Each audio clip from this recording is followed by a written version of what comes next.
आपको केवल रामकृष्ण का पूजन नहीं करना है, आप अपने में रामकृष्ण को उतार लेना है, यानी कि कृष्ण को जीना है। गीता यही सिखलाती है, रामायण हमें यही सिखलाती है कि राम को हमें जीना है। जो राम को जीना सीख गया, समझ लीजिए ना, वह जीवन मुक्त हो गया। श्रीमद् भगवत गीता के 12वें अध्याय के 19वें श्लोक में, गीता जी के 12वें अध्याय के 19वें श्लोक में बड़ा सुंदर वर्णन करते हैं कि तुल्य निंदा स्तुति मौनी संतुष्टो एन केनचितः अनिकेतः स्थिर मतिर भक्तिमान में प्रियो नरः।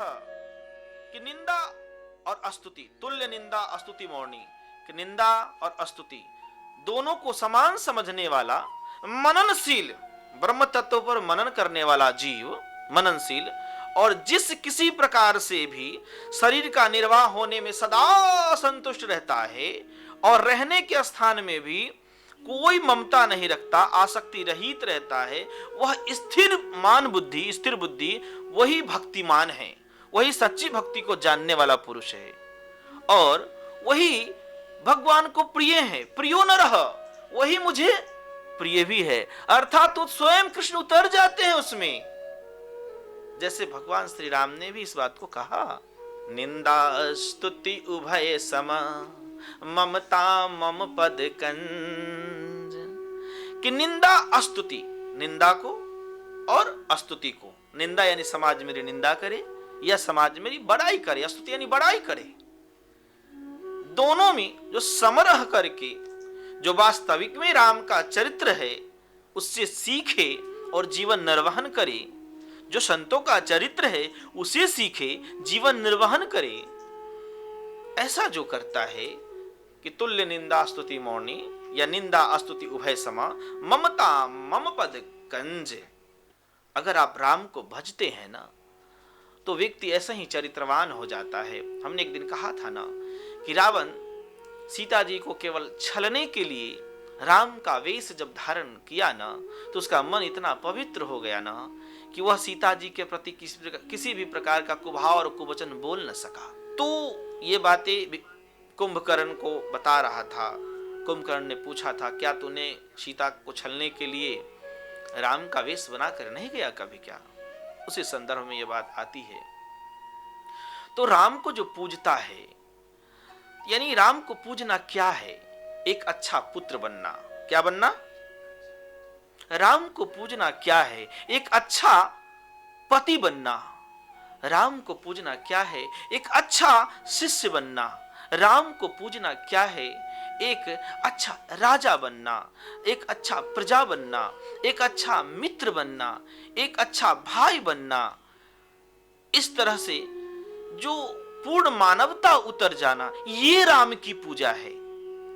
नहीं तो केवल अगर आप धूप अगरबत्ती दीप करते हैं, ठीक है, वो उनके सम्मान में सब करते हैं, अच्छा है, पर केवल वही करते हैं, अब वास्तविकता से अगर आप दूर होते हैं तो फिर वो राम की पूजा नहीं होती है, वो अधूरी पूजा है।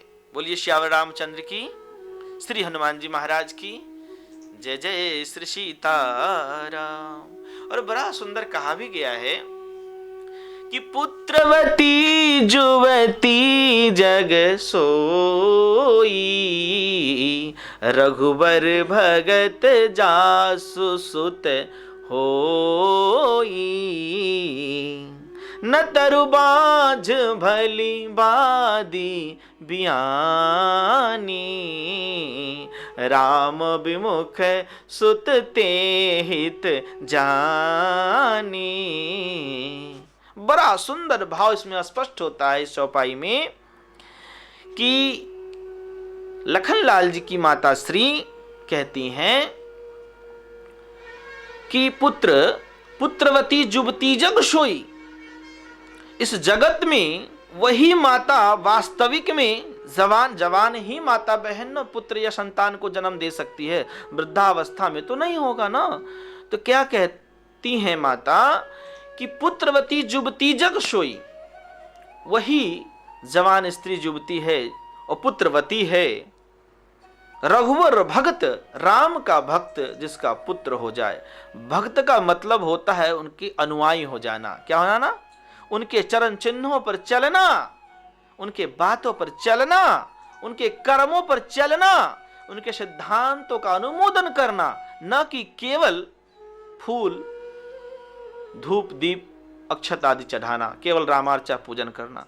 ये रामार्चा पूजन है कि राम के आचरणों को अपने जीवन में उतार लेना ही वास्तविक में रामार्चा पूजन है। इन रहस्यों को जो समझता है तब वह पुत्रवती जुवती जगसोई रघुवर भगत जासु सुत होई न तरुबाज। कहने का मतलब है जिसमें राम सा गुण नहीं है, जिसमें राम सा चरित्र नहीं है, राम सा व्यवहार नहीं है, राम सा स्वभाव नहीं है, न तरुबाज, उससे अच्छा है कि बांझ ही हो जाना ठीक है, न संतान हो तो अच्छा है। न तरुबाज भली बादी बियानी, अगर जन्म ले भी लिया संतान तो समझ लीजिए वह पशुवत है। बियानी शब्द पशु पर प्रयोग किया जाता है। बाबा तुलसी तो शब्द के और वर्ण के महान वैज्ञानिक थे और मर्मी थे। क्या कहते हैं यहाँ कि न तरुबाज भली बादी बियानी। बियानी शब्द पशुओं पर प्रयोग किया जाता है। बोलते हैं ना कि बकरी बियाई है, गाय बियाई है ना, और पशु पर यह प्रयोग किया जाता है। मनुष्य पर जन्म प्रयोग किया जाता है, जन्म लेना। तो इस प्रकार से व्यक्ति को राम सा बनना ही जीवन का उद्देश्य है, सत्संग का उद्देश्य है, सत्संग करने का उद्देश्य है, राम सा बनना। और एक चीज और, मेरी बात आप नोट कर लेंगे, हर लोग, कौन नहीं चाहता है कि मैं धनवान बनूं, कौन नहीं चाहता है कि मैं स्वस्थ रहूं, कौन नहीं चाहता है कि मैं चरित्रवान रहूं, कौन नहीं चाहता है कि समाज में मेरी यश कीर्ति रहे, सब चाहते हैं। तो हमने जितना भी वेद पुराण रामायण गीता शास्त्र उपनिषद आदि जितने भी पढ़े, सब कुछ करते धरते एक चीज हमने अनुभव किया कि सबसे पहले व्यक्ति को स्वस्थ रहने के लिए, इसलिए हमारे जितने ऋषि भी हुए हैं सबों ने योग ध्यान प्राणायाम मेडिटेशन पर बहुत जोर दिया है, ठीक है। और भोजन छाजन पर, कैसा भोजन करें, कैसा मेरा रहन सहन हो, इस पर सारे ऋषियों ने बहुत जोर दिया है। उस जोर देने के पीछे का जो उद्देश्य है, उनका मूल जो कारण है, केवल स्वस्थ रहना। क्या कारण है? केवल स्वस्थ रहना। इसलिए स्वस्थ शरीर से ही व्यक्ति संसार के समस्त धर्म कर्म कर पाएंगे तथा संसार के सभी सुखों को भोग पाएगा। इसलिए पहला वर्ड लिख लीजिएगा, हम 4 चीज लिखाने जा रहे हैं, लिख लीजिएगा कि संत जी का, गुरु जी का अनुभव है और आदेश भी है कि पहले स्वस्थ रहे, स्वास्थ्यवान बने। क्या बने? लिखिए, स्वास्थ्यवान होना। स्वास्थ्यवान होने के लिए अब भोजन पर बढ़िया से ध्यान देना होगा, क्या खाएं क्या नहीं खाएं इस पर अच्छा से सोचना होगा, तथा व्यायाम जरूर करें, प्राणायाम जरूर करें। जो आपसे पार लगे, जिम तक पार लगे तो जिम भी करें, प्राणायाम करें, व्यायाम करें। स्वस्थ रहना, प्रथम सूत्र लिखिएगा, रम कागज कलम निकाल के ठीक से लिखिएगा। स्वास्थ्यवान होना, 1 नंबर लगाकर स्वास्थ्यवान होना। दूसरा लिखिएगा, व्यक्ति को अध्यात्मवान होना। क्या होना? अध्यात्मवान, यानी भक्ति, सत्संग, संतों के चरणों में बैठना, बातें करना, सत्संग करना तथा आत्मा की अध्ययन करना। क्या करना? हाँ, अपने आप का अध्ययन करना, इन रहस्यों को ठीक ठीक से समझना, इस तत्वों को ठीक से समझना, ये दूसरा है। इसे कहते हैं अध्यात्मवान होना, भक्तिवान होना, सत्संगवान होना, आदि आदि कई नाम दे सकते हैं, लेकिन मूल रूप से मैंने नाम दिया है इसको अध्यात्मवान होना। दूसरा नंबर में लिख लीजिए, अध्यात्मवान होना। तीसरा नंबर चरित्रवान होना। क्या होना? बहुत जरूरी है। इसलिए समाज में अगर आपका एक अच्छा छवि नहीं है, अच्छा चरित्र नहीं है, तो फिर आप मुंह दिखाने के लायक समाज में नहीं है, निंदनीय प्राणी हो जाएंगे। लोग आपका यश कीर्ति नहीं गाएगा, अपकीर्ति करेगा, बुराई करेगा, है ना। इसलिए चरित्रवान होना बहुत अनिवार्य है। हमारे भारतीय संस्कृति की मूल चीज है यह चरित्रवान होना। ठीक। चौथा, याद रहे हर हाल में धर्म की नीति अपना करके, अच्छा नीति अपना कर, गलत तरीका से कभी नहीं, अच्छी नीति अपना करके धनवान होना। अपने जीवन में ऐसा स्किल सीखे, ऐसा कला सीखे, ऐसी काम सीखे जिससे कि आप अच्छा धन कमा सके, जीवन को अच्छा से आप सरवाइव कर सके, ले चले, अपने माता पिता की सेवा उस धन से कर सके, अपने बच्चों को अच्छा स्कूल में पढ़ा सके, अपनी पति पत्नी का जीवन अच्छा से सुखमय उस धन से व्यतीत कर सके, समाज को भी उस धन से हम लाभ पहुंचा पाएं। ये नहीं जो केवल अपने ही बाल बच्चे और पत्नी माता पिता में, समाज भी बहुत बड़ा चीज है ना। तो उस धन से समाज को भी लाभ पहुंचा पाएं। इस तरह से, यानी कि चौथा लाइन में लिखिएगा, धनवान बनना। क्या बनना?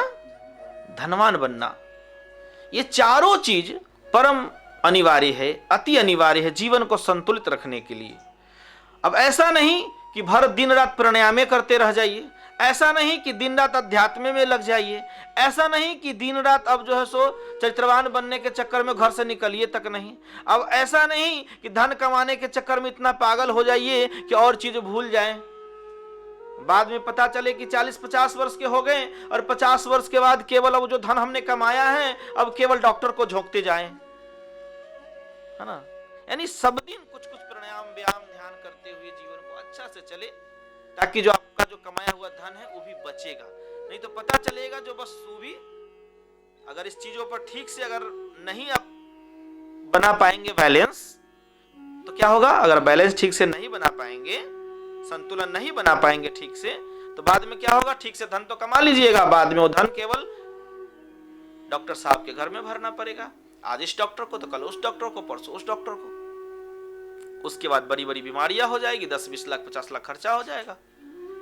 जो आपने कमाया है 10-20 50 लाख 1 करोड़ 2 करोड़, धीरे धीरे सही से उसका ना आप उपभोग कर पाइएगा।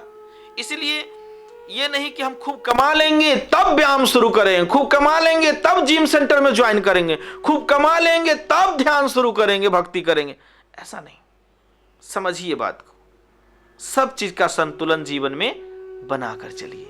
पहला स्वास्थ्यवान, दूसरा अध्यात्मवान, तीसरा चरित्रवान, चौथा धनवान।